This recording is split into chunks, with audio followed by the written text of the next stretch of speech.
وصل على رسوله الكريم اما بعد بسم اللہ الرحمن الرحیم۔ مختلف علمی کارنامے، یہی چیز تھی جس نے حضرت عبداللہ بن عباس رضی اللہ تعالی عنہ کو اپنے وقت میں حبر الامہ اور بحر العلم کا لقب دلوایا۔ جب ان کا وصال ہوا تو طائف میں تھے۔ حضرت علی رضی اللہ عنہ کے صاحبزادے محمد نے جنازے کی نماز پڑھائی اور فرمایا کہ اس امت کا امام ربانی آج رخصت ہوا۔ حضرت عبداللہ بن عمر رضی اللہ عنہ کہتے ہیں کہ ابن عباس رضی اللہ عنہ آیتوں کے شان نزول جاننے میں سب سے ممتاز ہیں۔ حضرت عمر رضی اللہ عنہ ان کو علماء کی ممتاز صف میں جگہ دیتے تھے۔ یہ سب اسی قربانی کا نتیجہ تھا، ورنہ اگر یہ صاحبزادگی کے زام میں رہتے تو یہ مراتب کیسے حاصل ہوتے؟ خود آقائے نامدار حضرت نبی کریم صلی اللہ علیہ وسلم کا ارشاد ہے کہ جن سے علم حاصل کرو ان کے ساتھ تواضع سے پیش آؤ۔ بخاری میں مجاہد علیہ الرحمہ سے نقل کیا کہ جو شخص پڑھنے میں حیا کرے یا تکبر کرے وہ علم حاصل نہیں کر سکتا۔ حضرت علی رضی اللہ عنہ کا ارشاد ہے کہ جس شخص نے مجھ کو ایک حرف بھی پڑھا دیا میں اس کا غلام ہوں، چاہے وہ مجھے آزاد کر دے یا بیچ دے۔ یحییٰ بن کثیر علیہ الرحمہ کہتے ہیں کہ علم تن پروری کے ساتھ حاصل نہیں ہوتا۔ حضرت امام شافعی علیہ الرحمہ کا ارشاد ہے کہ جو شخص علم کو بے دلی اور استغنا کے ساتھ حاصل کرے وہ کامیاب نہیں ہو سکتا۔ ہاں، جو شخص خاکساری اور تنگ دستی کے ساتھ حاصل کرنا چاہے وہ کامیاب ہو سکتا ہے۔ حضرت مغیرہ کہتے ہیں کہ ہم لوگ اپنے استاد ابراہیم سے علیہ الرحمہ ایسے ڈرتے تھے جیسا کہ بادشاہ سے ڈرا کرتے ہیں۔ حضرت یحییٰ بن معین علیہ الرحمہ بہت بڑے محدث ہیں۔ حضرت امام بخاری علیہ الرحمہ ان کے متعلق کہتے ہیں کہ محدثین کا جتنا احترام وہ کرتے تھے اتنا کسی دوسرے کو کرتے میں نے نہیں دیکھا۔ حضرت امام ابو یوسف علیہ الرحمہ کہتے ہیں کہ میں نے بزرگوں سے سنا ہے کہ جو استاد کی قدر نہیں کرتا وہ کامیاب نہیں ہوتا۔ اس قصے میں جہاں حضرت عبداللہ بن عباس رضی اللہ عنہ کے اساتذہ کے ساتھ تواضع اور انکساری معلوم ہوتی ہے، اس کے ساتھ ہی علم کا شغف اور اہتمام بھی معلوم ہوتا ہے کہ جس شخص کے پاس کسی حدیث کا ہونا معلوم ہوتا فوراً جاتے اس کو حاصل فرماتے، چاہے اس میں کتنی ہی مشقت محنت تکلیف اٹھانا پڑتی۔ اور حق یہ ہے کہ بے محنت اور مشقت کے علم تو درکنار معمولی سی چیز بھی حاصل نہیں ہوتی۔ اور یہ تو ضرب المثل ہے، من طلب العلا سہر اللیالی، جو شخص بلند مرتبوں کا طالب ہوگا راتوں کو جاگے گا۔ حارث بن یزید ابن شبرمہ قعقاع مغیرہ رحمہم اللہ چاروں حضرات عشاء کی نماز کے بعد علمی بحث شروع کرتے، فجر کی اذان تک ایک بھی جدا نہ ہوتا۔ حضرت لیث بن سعد رضی اللہ عنہ کہتے ہیں کہ امام زہری عشاء کے بعد باوضو بیٹھ کر حدیث پاک کا سلسلہ شروع فرماتے تو صبح کر دیتے۔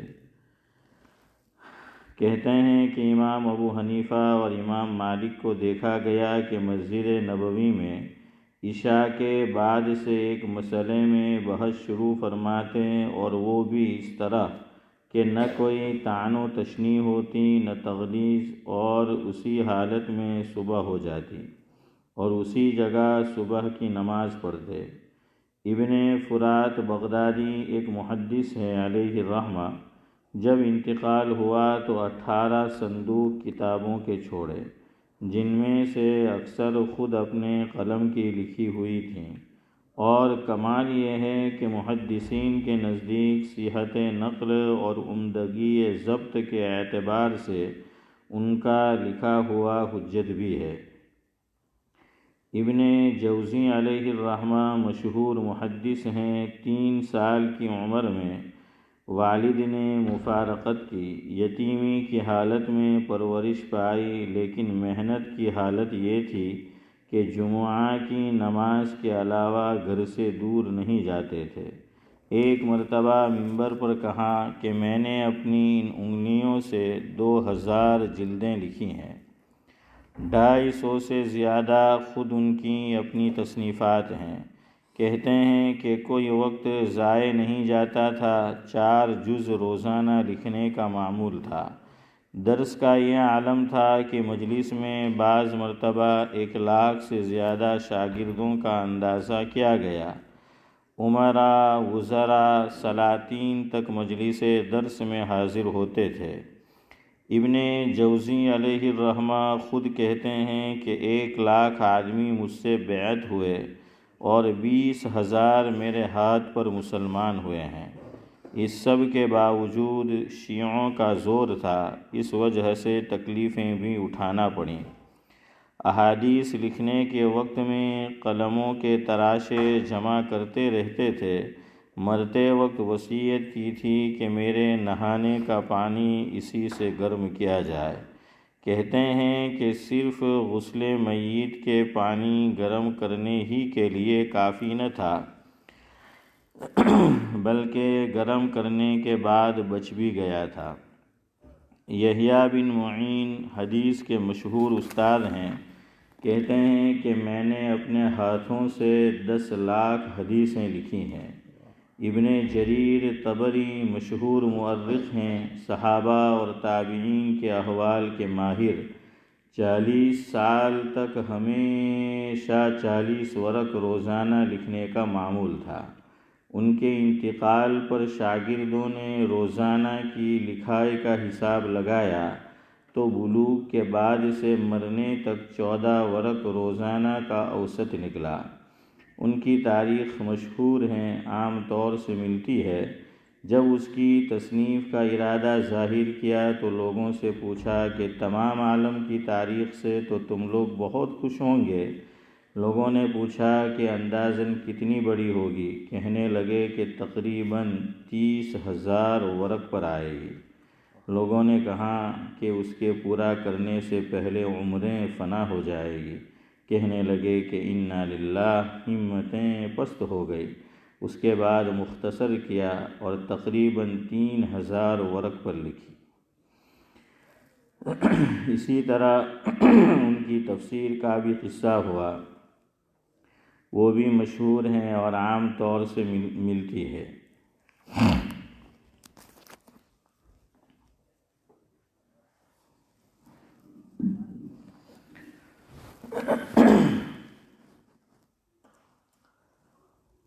منڈی نیچے سے اوپر کرو۔ شیخ زمن اشرف بھائی، شیخ زمن مسائل داغ جاتے ہیں۔ لوگ مسائل داغتے ہیں، یہ مسائل داغتے ہیں کہ شیخ زمن مسائل داغ جاتے ہیں، جب وقت جواب ہوتا ہے تو بھاگ جاتے ہیں۔ مسائل داغا اور وقت جواب ہوا تو بھاگ گئے۔ آگے سنیے،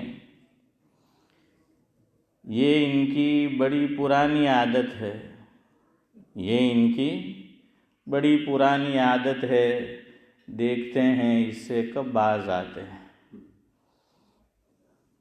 ہے اپنی مرضی کے خود مالک، جب چاہا آتے ہیں، جب چاہا چلے جاتے ہیں۔ ہاں ذاکر بھائی، بہت مرتبہ ایسا کیا ہے، اور اللہ کا کرنا ایسا ہوتا ہے کہ جس دن یہ بندہ نہیں ہوتا اسی دن وہ جواب مکمل ہوتا ہے۔ کل بھی ایسا ہی ہوا۔ اب کیا کرنا ہے آپ کو، سنو آگے۔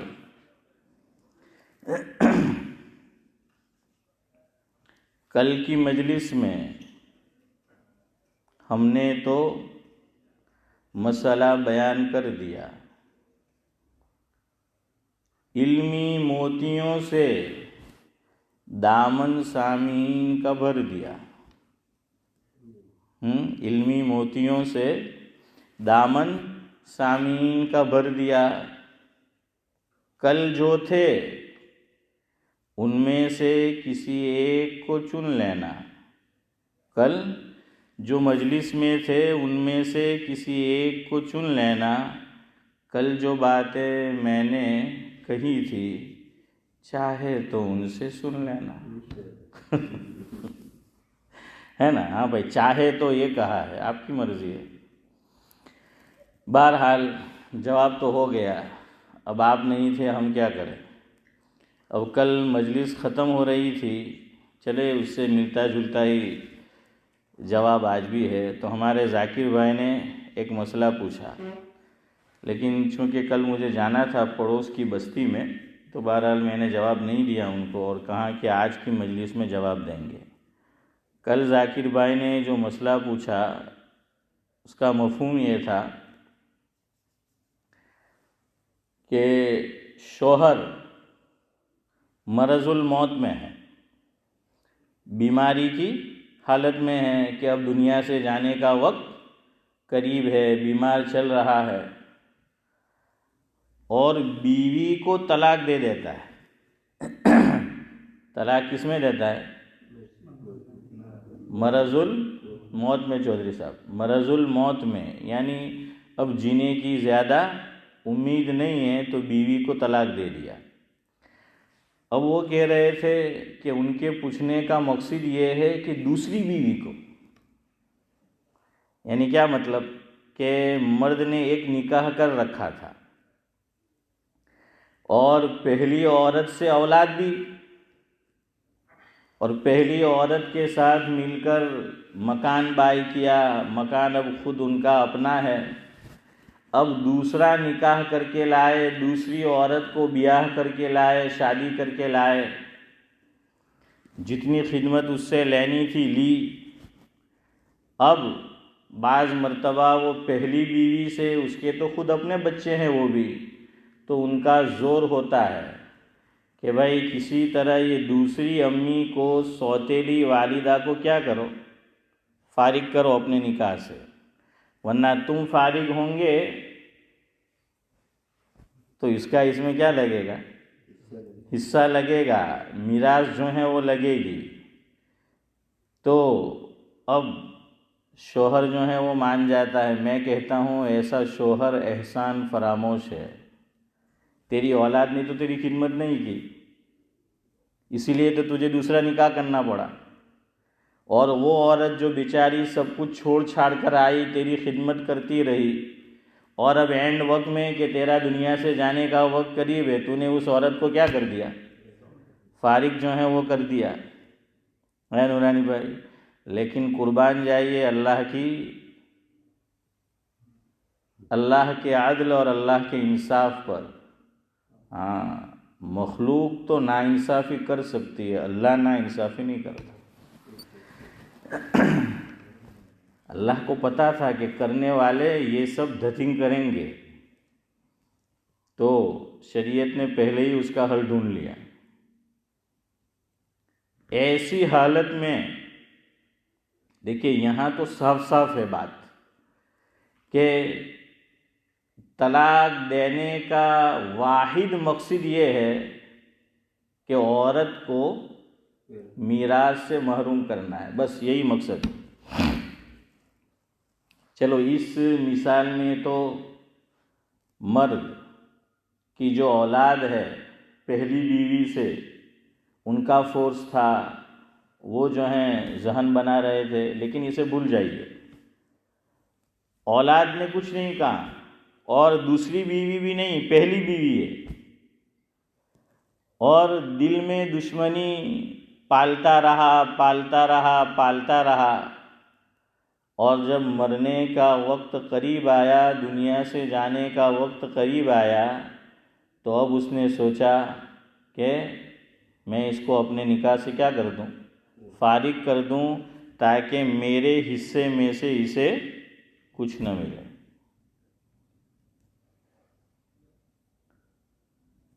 اس سے آگے چلیے، شریعت نے تو اور حد بندی کر دی۔ یہ تو میاں بیوی کی بات ہوئی، بعض مرتبہ باپ بیٹے کا مسئلہ ہوتا ہے۔ کس کا مسئلہ ہوتا ہے؟ باپ بیٹے کا مسئلہ ہوتا ہے۔ باپ کی کئی اولاد ہے، کچھ اولاد ایسی ہے کہ جو ماں باپ کو پیچھے مڑ کر بھی نہیں دیکھتی، ان کے حقوق ادا نہیں کرتی۔ اب والد دل کے اندر اس بات کی گانٹھ باندھ لیتا ہے اور سوچتا ہے کہ کوئی بات نہیں، وقت آنے دو، میں انہیں سبق سکھاؤں گا۔ اور سبق اس صورت میں وہ سکھانا چاہتا ہے کہ مرض الموت میں، اور مرض الموت کسے کہتے ہیں میں آپ کو سمجھا چکا ہوں۔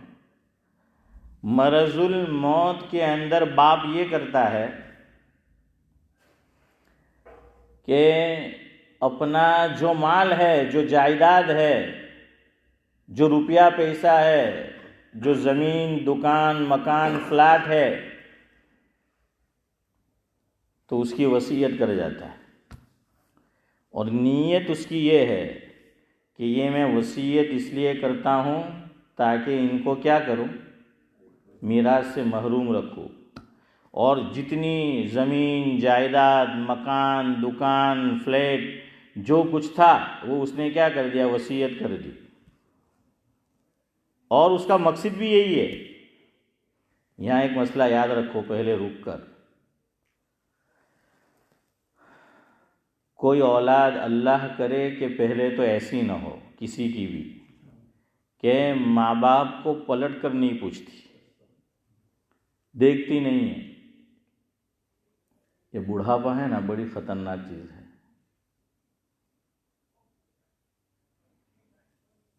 عطا اللہ قاسمی کہتے ہیں کہ بڑھاپا آتا ہے تو دانت گرنے لگتے ہیں، بال جھڑنے لگتے ہیں اور عقل آنے لگتی ہے۔ تو بہرحال بڑھاپا بڑا خطرناک ہے، اسی لیے اللہ کے نبی صلی اللہ علیہ وسلم کی ایک بہت پیاری دعا ہے جو مانگا کرو۔ عربی الفاظ یاد نہیں تو کوئی بات نہیں، اپنی زبان میں مانگا کرو۔ یہ دعا معارف الحدیث کے اندر بڑی مشہور کتاب ہے، حضرت مولانا محمد منظور نعمانی صاحب نور اللہ مرقدہ کی، حضرت نے اس میں ایک بڑی پیاری دعا آقا کی ذکر فرمایا کہ آقا نے ایک دعا مجھے اور آپ کو، امتی کو یہ سکھلائی کہ اللہ تعالیٰ سے یہ دعا کیا کرو کہ اللہ بڑھاپے میں میرے رزق میں زیادتی نصیب فرما، میری روزی میں برکت نصیب فرما۔ اور جوانی کا لفظ نہیں ہے، ادھیڑ عمر کا لفظ نہیں ہے، بلکہ بڑھاپے کا ذکر ہے کہ بڑھاپے کے اندر۔ اور دیکھ لیجئے آج یہی ہے، غیروں کو چھوڑیے، مال ہے تو اپنے بھی دیکھیں گے، خدمت کریں گے، اور اگر مال نہیں ہے، سر گنجا ہے تو اپنے ہی پہلے تھپڑ مارتے ہیں۔ سمجھ آیا؟ اور بڑی زور سے لگتی ہے، بال نہیں ہو ذاکر بھائی تو بڑی زور سے جو ہے وہ لگتی ہے۔ تو اس لیے حضور نے فرمایا بڑھاپے میں یہ دعا کرو۔ یہاں تو اب تک NHS کا نظام ہے، اللہ کرے کہ آگے بھی جاری رہے، ہاں، ورنہ جہاں ایسا نہیں ہے، لڑائی جھگڑے، بعض مرتبہ ماں باپ نہیں ملتے، ایسا نہیں کہ ہر مرتبہ اولاد ایسی ہوتی ہے، بعض مرتبہ بہو نہیں کرنے دیتی، اور بعض مرتبہ اس کا الٹا بھی ہوتا ہے۔ تو اب اس کی وجہ سے لڑائی جھگڑے کہ بڑھاپے میں ماں باپ کھانا کم اور دوائی زیادہ کھاتے ہیں۔ بڑھاپے میں ماں باپ کا کھانا سستا ہے لیکن دوا کھانا مہنگا ہے۔ ہاں، وہ دوائی کھانے جو ہے ان کو پڑتی ہے، اس میں جو ہے وہ پیسے چلے جاتے ہیں۔ تو اب اولاد ادھر ادھر کہ بہانے جو ہیں وہ نکالتی ہے اور ساتھ رہنا نہیں چاہتی، پتہ نہیں کیا کیا۔ اس لیے آج کے دور میں یہ تو کرنے کا ہی نہیں کہ زندگی میں سب کچھ اولاد کو دے دو۔ ہاں، اپنے پاس مال باقی رکھو، پیسہ جو ہے وہ باقی رکھو، یہ ہوگا اس کی امید میں، اس کی آس میں اولاد خدمت کرے گی، اولاد دیکھ بھال کرے گی۔ اگر آپ نے زندگی میں سب کچھ دے دیا، آپ نے یہ سوچا کہ میرے جانے کے بعد یہ لڑ مریں گے، جھگڑیں گے، اور یہ سوچ کے آپ نے دے دیا، تو اب آپ کو کون دیکھے گا؟ الا ماشاء اللہ کبھی جو ہے وہ اچھی اولاد ہوتی ہے۔ تو بہرحال مال کی تو ضرورت پڑتی ہے۔ آپ صلی اللہ علیہ وسلم دنیا سے گئے ہیں اور زندگی میں بھی اپنی بیویوں کے لیے باغ کی کمائی تھی کہ جو حضور نے مختص کر رکھی تھی، اور جس سے بیویوں کا خرچہ چلتا تھا، اور دوسرا بیت المال بھی تھا اس دور کے اندر۔ تو سمجھ آیا کہ نہیں؟ تو بہرحال میں یہ کہہ رہا تھا کہ اب باپ یہ سمجھتا ہے، یہ چاہتا ہے کہ میں سارا مال کیا کر دوں؟ وصیت کر دوں، لکھ دوں کسی مسجد کے لیے، کسی مدرسے کے لیے، کسی سنستھا کے لیے، کسی تنظیم کے لیے، یتیم خانے کے لیے۔ لیکن شریعت یہاں بھی کہتی ہے کہ نہیں، تیری وصیت چلے گی تو 1/3 میں۔ کتنے میں چلے گی؟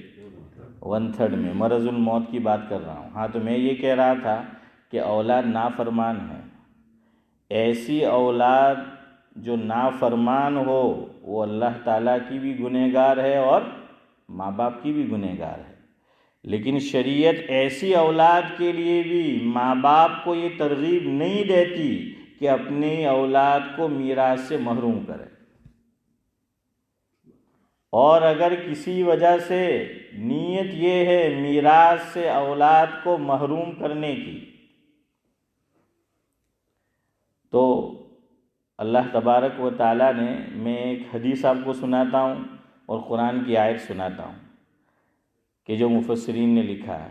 4 پارے کے اندر سورہ نساء میں دوسرا جو رکوع ہے وہ شروع ہوتا ہے یوصیکم اللہ فی اولادکم۔ حافظ صاحب جانتے ہیں، اس میں میراث کے احکام بیان کیے گئے ہیں۔ آگے چل کر اللہ رب العزت ارشاد فرماتے ہیں کہ غیر مضار وصیۃ من اللہ واللہ علیم حلیم۔ کیا فرمایا؟ 2 صفت، اللہ علیم بھی ہے، حلیم بھی ہے۔ اس پہ غور کیجیے، اللہ مفسرین کو جزائے خیر دے۔ کیا فرمایا سعد اللہ صاحب؟ فرمایا اللہ نے علیم کیوں کہا؟ فرمایا کہ میراث میں تم گڑبڑی کرو گے، کسی کو میراث سے محروم کرنا چاہو گے، کوئی جانے یا نہ جانے، اللہ رب العزت تمہاری نیتوں کو جانتا ہے، اس لیے لفظ علیم لائے ہیں یہاں۔ اللہ کی مختلف صفات ہے۔ اور ایک بات پتے کی یاد رکھو، ہمارے حضرت مولانا ابرار احمد صاحب دہلوی رحمۃ اللہ علیہ فرماتے تھے کہ اصل یعنی غور پورے قرآن کریم پر کرنا ہے، لیکن زیادہ توجہ جہاں آیت ختم ہوتی ہے اور جو آخری اللہ تعالیٰ اپنی صفت بیان فرماتے ہیں، تو اشرف بھائی فرمایا کہ اس پہ غور کرو۔ جو موضوع چل رہا ہوگا، جو ٹاپک چل رہا ہوگا، جو بات چل رہی ہوگی، اللہ تعالیٰ اسی کے مناسب اپنی صفت کو وہاں ذکر کرتا ہے۔ کہ کہیں فرمائے گا کہ ان اللہ علی کل شیء قدیر، اور کہیں فرمایا کہ غفور الرحیم، اور کہیں فرمایا کہ سمیع علیم، علیم حکیم، حکیم علیم۔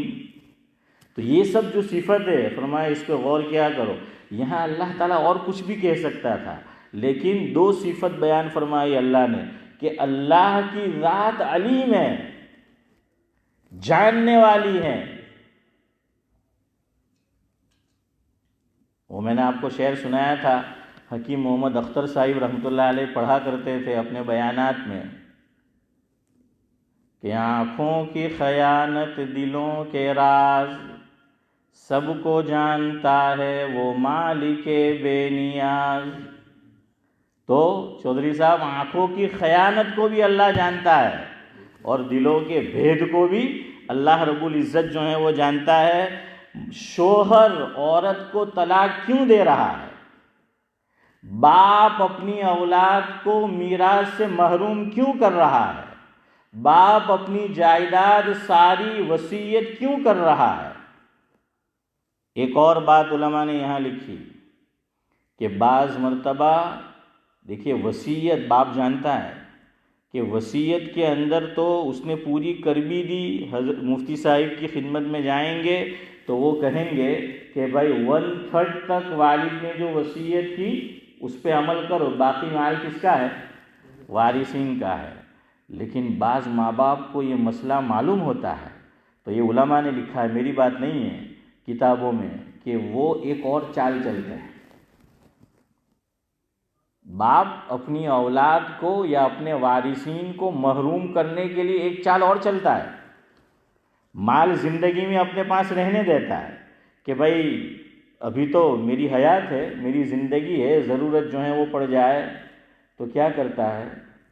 اپنے کسی دوست کے ساتھ اس کی سانٹھ گانٹھ ہو جاتی ہے، بات چیت ہو جاتی ہے، کسی رشتہ دار کے ساتھ بات چیت ہو جاتی ہے اور کہتا ہے کہ میں یہ لکھ کر جاؤں گا، یہ کہہ کر جاؤں گا کہ تیرے ذمے میرے ذمے تیرا اتنا قرض ہے۔ کہ مثال کے طور پر میں کہوں کہ بھائی نورانی بھائی جو ہیں مجھے ان کو 1,00,000 پاؤنڈ دینے ہیں، میں نے ان سے قرضہ لیا تھا، اور یہ میں کب کہتا ہوں؟ آخری وقت میں۔ اب مجھے لگتا ہے کہ زیادہ میری زندگی کے دن باقی نہیں رہ گئے، اور میں نے یہ بھی شمار کر لیا ہے کہ میرے پاس نقد رقم، کیش اور زمین، پلاٹ جو بھی ہے تو سب مل کر کتنا ہوتا ہے؟ 1,00,000 ہوتا ہے۔ تو وہ صحیح کہا ہے کہنے والے نے کہ بھیل پوری ہوتی ہے، آلو پوری ہوتی ہے، پانی پوری ہوتی ہے، مگر کم بخت 70 سال کے ہو گئے نیند ہی پوری نہیں ہوتی ہے۔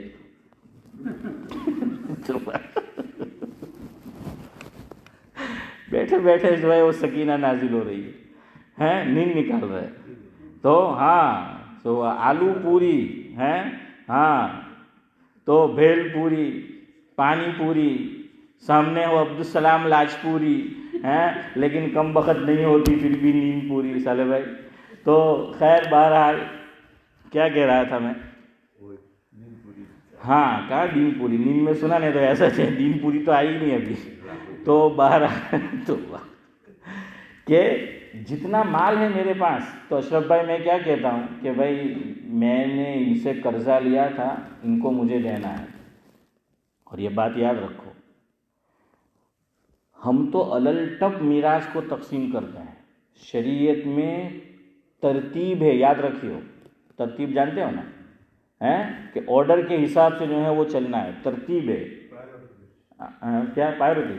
ہاں جزاک اللہ۔ تو چودھری صاحب نے جو الفاظ بولا وہی، تو بہرحال کیا ہے، اس میں سب سے پہلے آدمی کے پاس جو مال ہے اس نے چھوڑا، پہلا حق اس مال میں اس آدمی کا اپنا ہے، مرنے والے کا۔ اس ملک میں تو رہنے کے لیے فلیٹ تو جو ہے کاؤنسل دیتی ہے یا ہاؤسنگ دیتی ہے، لیکن مرنے کے لیے وہ فلیٹ خود خریدنا پڑتا ہے، وہ زمین جو ہے وہ تو خود جو ہے خریدنی پڑتی ہے۔ تو اس کا خرچہ اس ملک میں نکالنا ہے، کفن دفن کا جو ہے وہ خرچہ ہے، تو یہ سب کس کے مال سے لیا جائے گا؟ مرنے والے کے مال سے، نمبر 1۔ نمبر 2، اس کے بعد جو مال بچتا ہے تو وہ قرض خواہ کو دینا پڑے گا۔ کس کو دینا ہے؟ قرض خواہ کو، جن سے اس نے قرض لیا ہے۔ اور علماء نے مسئلہ لکھا ہے کہ یہ 2 کام میں سارا مال ختم ہو جائے، کہ میت کے اپنے کفن دفن میں مال ختم ہو گیا، میت کے اپنے زمین اور کفن دفن کے اندر مال خرچ ہوا، اس کے بعد جو بچتا تھا وہ قرض لیا تھا اس نے لوگوں سے یا بینک سے تو اس کو دیا تو سب کچھ ختم ہو گیا، وارثین کو پھوٹی کوڑی بھی نہیں ملے گی۔ سمجھ آیا ذاکر بھائی؟ پھوٹی کوڑی بھی نہیں ملے گی، یہی ترتیب ہے۔ اب وارثین یہ چاہے، انہوں نے حساب لگایا کہ یار یہ جو مرا ہے تو کفن دفن میں، زمین خریدنے میں اتنا خرچہ ہوگا، اور وہ لسٹ بنا کے رکھی تھی کہ میں نے بینک سے اتنا قرضہ لیا ہے، فلاں سے جو ہے وہ اتنا قرضہ لیا ہے، سب کچھ شمار کیا۔ انہوں نے دیکھا کہ આપણે આ قرض પર અમલ કરવા જાઉં જાગીરભાઈ તો પછી હારું કંઈ રહે જ નહીં، બધું જે છે તે પૂરું۔ تو اب نورانی بھائی وہ کیا کرتے ہیں کہ چلو چھوڑو یار، مارو گولی، وہ تو مرنے والا تو مر گیا۔ اور بعض لوگ اللہ بچائے ایک آدمی مجھے بتانے لگا، اللہ اکبر، میں نے کہا ایسے بھی لوگ ہوتے ہیں، یعنی آپ سنیں گے تو تعجب کریں گے۔ اور اللہ کے گھر میں بیٹھا ہوں، بالکل اپنی طرف سے 1% بھی کوئی بات اس میں بڑھا نہیں رہا ہوں۔ میں انڈیا جا رہا تھا تو اس وقت ایک صاحب نے کسی خاص وجہ سے مجھے کہا کہ اگر آپ فلاں فلاں آدمی سے مل سکو تو مل لینا ذرا، کہ میرا فلاں فلاں مسئلہ ہے۔ میں نے کہا کیا؟ تو ان کے خاندان میں ایک آدمی کا انتقال ہوا، اور اس نے انڈیا کے اندر 2 گاؤں ہے الگ الگ، وہاں کے لوگوں کو قرضہ دیا تھا۔ تو انتقال ہوا تو اس آدمی نے کہا کہ بھائی آپ کے والد کو ہمارے فلاں آدمی نے جو ہے وہ دیا تھا قرضہ۔ تو اس نے کہا کہ ہاں ہم کو معلوم ہے، لکھا ہوا بھی ہے، ہم آپ کو دے دیں گے اتنے مہینے کے بعد۔ اب پھر مطالبہ کیا سعد اللہ صاحب، تو کیا کہنے لگے کہ ایک کام کرو، جن سے لیا تھا وہ بھی اللہ کو پیارے ہو گئے آپ کے، اور ہمارے والد کو دیا تھا وہ بھی اب کچھ دن پہلے ہی اللہ کو پیارے ہو گئے، دونوں قبر میں ہیں، ان سے کہہ لو کہ اندر ہی معاملہ نمٹا لیں۔ انا للہ و انا الیہ راجعون، کہا کہ ان دونوں سے کہو کہ اندر قبر میں معاملہ نمٹا لیں، ہم کچھ دینے والے نہیں ہیں۔ یہ جو ہے حال ہو چکا ہے۔ تو یہ مسئلہ ہے، قرض پہلے جو ہے اس کی ادائیگی کرنی پڑے گی، اس کے بعد بھی وارثین کو کچھ نہیں ملتا۔ تیسرے نمبر پہ وصیت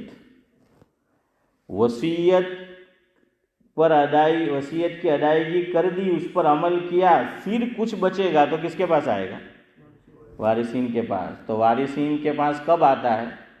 چوتھے نمبر پر۔ جلدی بولو۔ پہلے نمبر پر اشرف بھائی کفن دفن، دوسرے نمبر پر عبدالسلام بھائی اسٹیشن آ گیا اپنا، کس پر؟ قرض دار کو۔ تیسرے نمبر پر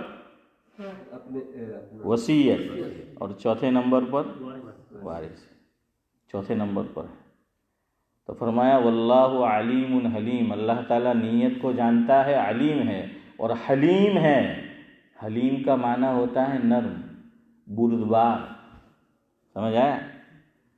اسی لیے ہم جو ایک خاص وہ ڈش بناتے ہیں حافظ امتیاز، اس کا نام بھی کیا ہے؟ حلیم ہے، جو رمضان میں جو ہے بنتی ہے۔ حضرت تھانوی رحمۃ اللہ علیہ کے ملفوظات میں ہے چودھری صاحب کہ دہلی کا حلیم بہت مشہور تھا۔ حضرت تھانوی کا تھانہ بھون سے دہلی جانا ہوا تو فرمایا کہ یار چلو یہاں کا حلیم بڑا مشہور ہے تو ذرا حلیم کھا لیتے ہیں۔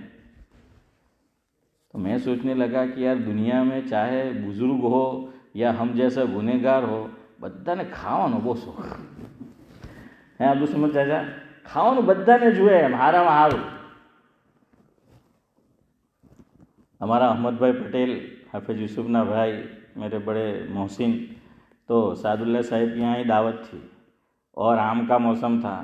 احمد چاچا نے جیسے تھے فل شوگر، تو فاروق علی بھائی کہوا لائے گا એમ કે અહમદ ભાઈ તમારે આની ખાવાનું એમ કે શુગર એમ કે વધી જાય તો કે અલા ફારૂક ખાઈને હો મરવાનું છે ને વગર ખાય હો મરવાનું, ખાઈને મરેલા હારા।